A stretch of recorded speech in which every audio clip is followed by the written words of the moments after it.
സ്നേഹമുള്ള സ്നേഹമുള്ളവരെ, നിങ്ങൾക്കെല്ലാവർക്കും ആദ്യമായി ബൈജു ജോസിന്റെയും ബാബു ജോസിന്റെയും എല്ലാവിധ നന്മ നിറഞ്ഞ വരുവാനിരിക്കുന്ന പുതുവത്സര ആശംസകൾ നേരുന്നു. ഒരു കലാസ്നേഹികളെ, ആദ്യമായാണ് ഈ ക്ലബിന്റെ ഈ പരിപാടിക്ക് ഞങ്ങൾ എത്തുന്നത്. വളരെ സന്തോഷമുണ്ട്. ഒരുപാട് നന്മകൾ ചെയ്ത ക്ലബ്ബാണെന്ന് നോട്ടീസിലൂടെ മനസ്സിലായി. അതിലുപരി ഈ നാട്ടുകാരുടെ നല്ലൊരു സപ്പോർട്ട് ഉണ്ടെന്ന് ഇത്രയും തിങ്ങി നിറഞ്ഞ ജനങ്ങളെ കാണുമ്പോൾ ഞങ്ങൾക്ക് മനസ്സിലാവുകയാണ്. എന്തായാലും 46 വർഷം, ഇത്രയും ഞങ്ങളൊക്കെ ജനിക്കുന്നതിന് മുമ്പ് ഒരു ക്ലബ്ബ് ഇത്രയും നന്നായിട്ട് വരികയെങ്കിൽ തീർച്ചയായിട്ടും ആ ക്ലബിന് നന്മയുണ്ട്. എല്ലാവിധ ആശംസകളും നേരുകയാണ് ആ ക്ലബിന്. FACക്ക് ഒരിക്കൽ കൂടി എല്ലാവിധ നന്മകളും നേരുന്നു. ഭാവിയിലേക്ക് നല്ല നല്ല പ്രവർത്തനങ്ങളിലൂടെ മുന്നേറട്ടെ എന്ന്, എല്ലാവർക്കും എല്ലാവിധ നന്മകളും വരട്ടെ എന്ന് സർവശക്തനായ ദൈവത്തോട് പ്രാർത്ഥിക്കുന്നതോടൊപ്പം തന്നെ നമ്മുടെ ഇന്ന് കേരളത്തിന്റെ അവസ്ഥ എല്ലാവർക്കും അറിയാം. ഓരോ ഭരണം മാറി മാറി വന്നുകൊണ്ടിരിക്കുകയാണ്. ഇപ്പൊ ഡിസംബർ ആയിട്ട് പോലും ഭയങ്കര ചൂട് അനുഭവപ്പെടുന്നില്ലേ? അതുപോലും നമുക്ക് അനുകൂലമല്ല.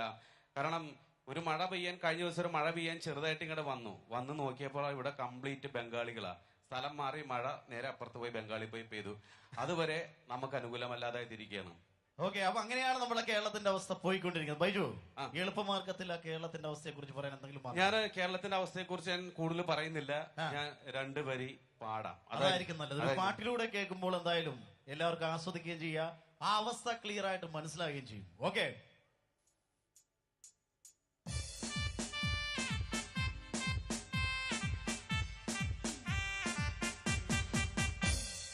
അഞ്ചു വർഷം മാറി മാറി ഭരിക്കാൻ ഇവരേത് തൊട്ടിത്തരം കാട്ടുവാനും റെഡിയാ. സീറ്റ് കയ്യിൽ കിട്ടിപ്പോയാൽ വോട്ടു ചെയ്ത നാട്ടുകാര് മൂക്കുകൊണ്ടു ഇഷായിന്ന വരയ്ക്കും. 5 വർഷം മാറി മാറി ഭരിക്കാൻ ഇവരേത് തൊട്ടിത്തരം കാട്ടുവാനും റെഡിയാ. സീറ്റ് കയ്യിൽ കിട്ടിപ്പോയാൽ വോട്ടു ചെയ്ത നാട്ടുകാര് മൂക്കുകൊണ്ടു ഇക്ഷ വരയ്ക്കും. സസ്യശ്യാമള കോമള നാട്ടിൽ ഒരു നേരം ഉണ്ണാനായി കക്കേണ്ട ഗതിയായി. പച്ചക്കറിക്ക് പൊന്നിന്റെ വിലയായി, പെട്രോളിന് കാറിന്റെ വിലയായി, മനുഷ്യരിന്ന് പട്ടിയുടെ വിലയായി. ഇതാണ് നമ്മുടെ കേരളത്തിന്റെ അവസ്ഥ, അല്ലെ? എന്തായാലും ഇങ്ങനത്തെ കേരളത്തിന്റെ ഈ അവസ്ഥയിൽ നമുക്ക് രക്ഷപ്പെടാൻ അല്പമെങ്കിലും ആശ്വാസം പകരുന്നത് TV-യാണ്. നമ്മുടെ ടിവിയിൽ നല്ല കോമഡി പരിപാടി, അതുപോലെ കാണുമ്പോൾ അല്പം നമ്മുടെ ടെൻഷനൊക്കെ ഒന്ന് കുറഞ്ഞ് കിട്ടാറുണ്ട് സാധാരണയായിട്ട്. ഇപ്പോ വന്ന് ടിവിയിൽ എല്ലാം റിയാലിറ്റി ഷോകളായി. റിയാലിറ്റി ഷോയിനെ പറ്റി പറഞ്ഞ ബൈജു വേറെ കാര്യം വെച്ചിട്ട്, ഈ അടുത്തൊരു ചാനലിൽ ചെന്നപ്പോ ഒരുപാട് ഗർഭിണികൾ ക്യൂ നിൽക്കുക. ഗർഭിണികൾ വെച്ച് ഒരു റിയാലിറ്റി ഷോ തുടങ്ങാൻ പോകുന്നത്. ഇനി അവർക്കും കൂടി ഉള്ളൂ റിയാലിറ്റി ഷോ തുടങ്ങാൻ. അതല്ല, വേറെ സംഭവം കൂടിയുണ്ട്. ഈ പ്രസവം കഴിഞ്ഞ പെണ്ണുങ്ങൾക്കും റിയാലിറ്റി ഷോ വന്നിട്ടുണ്ട്. അതെങ്ങനെയാ? സൂപ്പർ പെറ്റഡീറ്റോ എന്ന് പറഞ്ഞിട്ട്, പെറ്റഡീറ്റ പെണ്ണുങ്ങൾ അതും വന്നേക്കാം. അപ്പൊ ഗർഭിണികളെല്ലാം റെഡി ആയിട്ടിരിക്കുക. നിങ്ങൾക്കുണ്ട് അവസരം റിയാലിറ്റി ഷോയിൽ. പക്ഷേ നമ്മളെ മക്കളെല്ലാം ഇല്ലാത്ത പൈസ മുടക്കി പാട്ടെല്ലാം പഠിപ്പിച്ച് ജഡ്ജസിന്റെ അടുത്ത് പാടാൻ കൊണ്ട് ആക്കുമ്പോ അവര് പറയും അതില്ല, സംഗതി ഇല്ല, മറ്റേത് ഇട്ടിട്ടില്ല എന്നൊക്കെ പറഞ്ഞ് അവരെ മനസ്സ് വിഷമിക്കും. ഇക്കൂട്ടത്തിൽ ഒരു മിടുക്കനായിട്ടുള്ള ഒരു ജഡ്ജസ് ഉണ്ട്. ആരാന്നറിയോ? ഈ മൊബൈൽ ഫോൺ നമ്മൾ വൈബ്രേറ്ററിൽ ഇട്ടിട്ട് മേശപ്പുറത്ത് വെക്കുമ്പോ ഇദ്ദേഹത്തിന്റെ ശബ്ദം കറക്റ്റാ. മൊബൈൽ ഫോൺ വൈബ്രേറ്ററിൽ ഇട്ടിട്ട് മേശപ്പുറത്ത് വെക്കുമ്പോ ഈ ജഡ്ജസിന്റെ കറക്റ്റ് ശബ്ദമാണ്. ഈ 2 ശബ്ദം ഞാൻ കേൾപ്പിച്ചു തരാം. മൊബൈൽ ഫോൺ നമ്മൾ വൈബ്രേറ്റർ മേശപ്പുറത്ത് വെക്കുമ്പോ അതൊക്കെ ജഡ്ജ് മോനെ അങ്ങനെ പാടി ഇങ്ങനെ ശരിയാവുന്നേ, മോന് നന്നായിട്ട് പാടണ്ടേ, അങ്ങനെ പാടി ശരിയാവില്ല കേട്ടോ. കണ്ടോ? വേറൊരു ജഡ്ജസ് ഉണ്ട്. ഈ പെടക്കോഴി മുട്ടയിട്ട് കഴിയുമ്പോ ഉള്ള ഒരു ശബ്ദമുള്ള ജഡ്ജസ് ഉണ്ട് നമുക്ക്. പെടക്കോഴി മുട്ടയിട്ട് കഴിയുമ്പോൾ പെടക്കോഴി മുട്ടയിട്ട് കഴിയുമ്പോ ഒരു ശബ്ദമില്ലേ?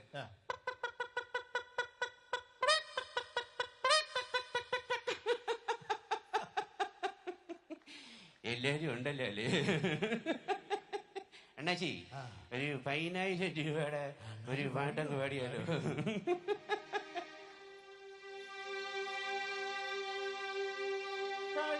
മുരുകന് പള്ളിവേലായുധോ പാറിപ്പറക്കുന്ന വന്മയിലാനോ,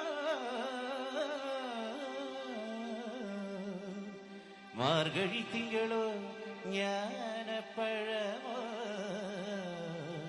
വരിക വരിക പടിവേല ഹര ഹര ഹര.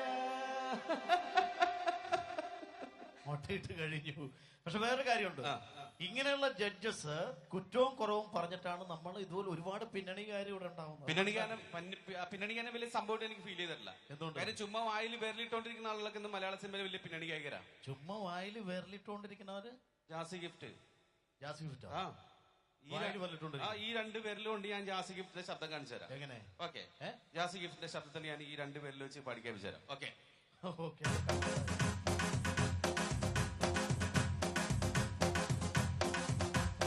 അന്നക്കിളി നീ എന്നിലെ വർണ്ണക്കനവേറി വന്നു. ജാസി ഗിഫ്റ്റ് ആയില്ല. അന്നക്കിളി നീ എന്ന് കൊണ്ടുവരുന്നു. ഓക്കെ.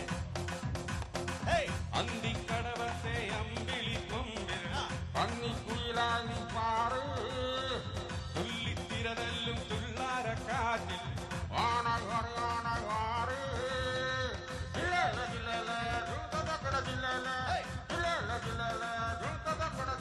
ഓക്കെ. രണ്ട് പേരിൽ വായിലിട്ട ജാസി ഗിഫ്റ്റിന്റെ ശബ്ദം ഇങ്ങനെ പോലെ വേറെ വേറെ ഉണ്ടല്ലോ. നമ്മള് നമ്മുടെ തൊണ്ടയിൽ ആരെങ്കിലും മുറുകെ പിടിച്ച് നമുക്ക് എന്ത് പറ്റും? ശ്വാസം മുട്ടും, ചത്തുപോകും. ചിലപ്പോ ചത്തുപോയിരിക്കും. പക്ഷെ ഇങ്ങനെ തൊണ്ടയിൽ മുറുകെ പിടിക്കുമ്പോഴുള്ള ശബ്ദമുള്ള ആളുകൾ വരെ ഇന്ന് വലിയ വലിയ പാട്ടുകാരാ. ക്ലൈമാക്സിംഗ് ആരാണത്? വിനീത് ശ്രീനിവാസൻ. വിനീത് ശ്രീനിവാസൻ. ആ, തൊണ്ടക്ക് ഞാൻ പിടിച്ചാൽ മതിയോ? ഈ എന്നെ കൊല്ലാതെ പരിക്കെ പിടിച്ചാ അത് ഞാൻ പിടിച്ചോളാം. ഓക്കെ. ഓക്കെ.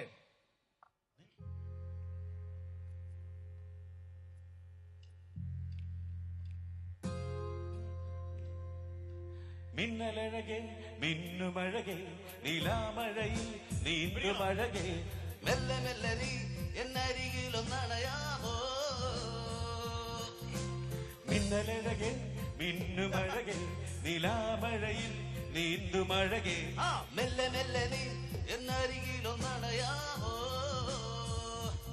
എന്നുയിരേ എന്നഴകേ എന്നോമലേ എന്നന്തരാത്മാവിൽ നിന്നിരുന്നവളെ. തൊണ്ടക്ക് പിടിച്ചാൽ മതി. തൊണ്ടക്ക് പിടിച്ച വിനീത് ശ്രീനിവാസനാവും. ഇതുപോലെ പല പല സംഭവങ്ങളുണ്ട്. നമ്മുടെ എറണാകുളത്ത് നമ്മുടെ ഇൻഡിപെൻഡന്റ് ഫ്രണ്ടായ അഫ്സൽ എന്ന് പറഞ്ഞ അഫ്സലിന്റെ ശബ്ദം റെയിൽവേ സ്റ്റേഷനിൽ കപ്പലിന്റെയും ചായയൊക്കെ വെക്കുന്ന ആളുടെ ശബ്ദമല്ലേ? റെയിൽവേ സ്റ്റേഷനിൽ കപ്പലിന്റെ ചായ ഈ ശബ്ദമല്ലേ? ഈ ശബ്ദമാണ് അഫ്സൽ. ഓക്കെ. അഫ്സലിന്റെ ശബ്ദത്തിന് പാട്ട് പാടാം. റെയിൽവേ സ്റ്റേഷനിൽ കാപ്പി വെക്കുന്ന ആളുടെ ശബ്ദം.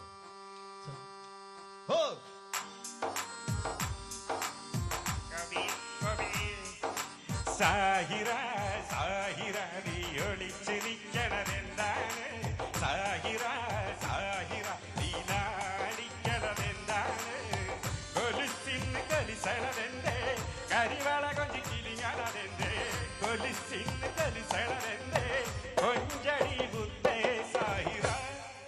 ഓ സാഹിറ സാഹിറ നീ ഒളിച്ചു നിൽക്കണതെന്താണ്? അതും കറക്റ്റ് ആണ്. കാപ്പി ചായ വെക്കുന്നവരുടെ ശബ്ദം. അതെന്തായാലും മലയാള സിനിമയിൽ വെറൈറ്റിയിൽ വന്നില്ലെങ്കിൽ പണി കിട്ടും. വേറെ ഒന്നുമല്ല, നമ്മൾ പണ്ടെല്ലാം ഇത്ര നല്ല നല്ല പാട്ടുകൾ കേട്ടാണ് താരാട്ട് പാട്ടുകൾ ഉറങ്ങിയിരുന്നത്. പക്ഷെ ഇന്ന് നമ്മൾ കേൾക്കുന്നത് താരാട്ട് പാട്ടുകൾ ഏതാ? രാത്രി ശുഭരാത്രി ഇനിയെന്നും ശിവരാത്രി രാഗമനുരാഗം നീ എന്നും കാമാക്ഷി.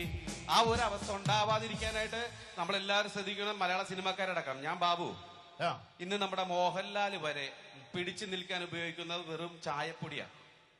ചായപ്പൊടിയാ? ചായപ്പൊടി നമ്മളെ ചായയിലിട്ട് കളിക്കുന്ന ചായപ്പൊടി നീ കണ്ടിട്ടില്ലേ? കണ്ടിട്ടുണ്ട്. ഈ ചായപ്പൊടി വെച്ചാണ് നമ്മുടെ മോഹൻലാൽ വരെ ഇന്ന് പുതിയ പുതിയ ഫിഗർ ചെയ്യാൻ വേണ്ടി പിടിച്ചു നിൽക്കുന്നത്. അറിയോ? മനസ്സിലായില്ല. ഒന്നും കൂടി മനസ്സിലാക്കി തന്നെ. ചായപ്പൊടി വേണോ? ചായപ്പൊടി ഉണ്ടോ? ഉണ്ടെങ്കിൽ ഞാൻ മോഹൻലാലിനെ കാണിച്ചു തരാം. എപ്പൊ കൊണ്ടൊന്നു ചോദിച്ചാൽ ചായപ്പൊടി അല്ലെങ്കിൽ ഉമ്മിക്കരി ആയാലും മതി. ഉമ്മിക്കരി ഇപ്പൊ കിട്ടാത്ത കൊണ്ട് ചായപ്പൊടി വെച്ച് മോഹൻലാലിനെ കാണിച്ചു തരാം. ചായപ്പൊടി ചോദിച്ചാൽ നന്നായി. എന്തായാലും ചായപ്പൊടി ഇവിടെ കിട്ടി. കിട്ടിയാ? ചായപ്പൊടി കിട്ടി. ചായപ്പൊടി AVTയുടെ ചായപ്പൊടി ആയതുകൊണ്ട് കുഴപ്പം. AVT ആണെങ്കിൽ എവിടെ ഇട്ടാലും ചായപ്പൊടി അപ്പൊ ഇതുപോലത്തെ ഒരു ചായപ്പൊടി കൊണ്ടാണ് മോഹൻലാൽ പുതിയ ഫിഗറുകളൊക്കെ ഉണ്ടാക്കുന്നതാണ് പറയുന്നത്.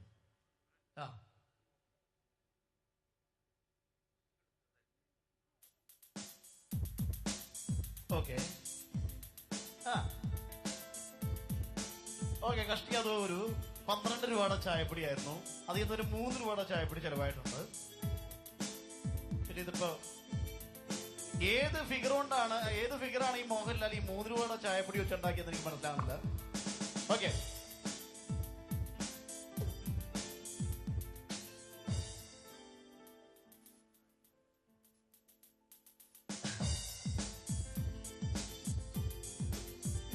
എന്തായാലും നമുക്ക് ഇഷ്ടമുള്ള ഒരു ഫിഗർ തന്നെയാണത്. ഓക്കെ,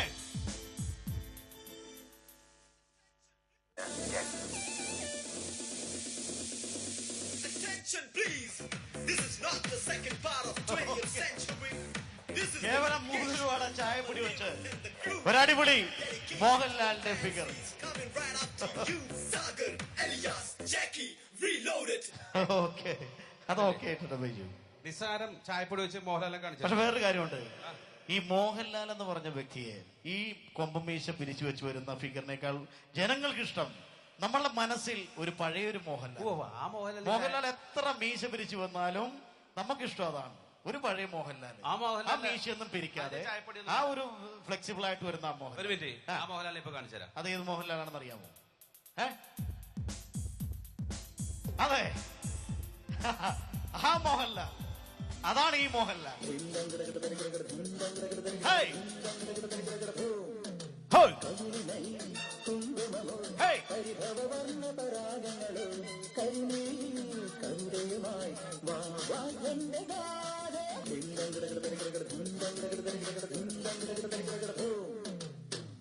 ഇതാണ് നമ്മൾ മറന്നുപോയ ആ പഴയ മോഹൻലാൽ.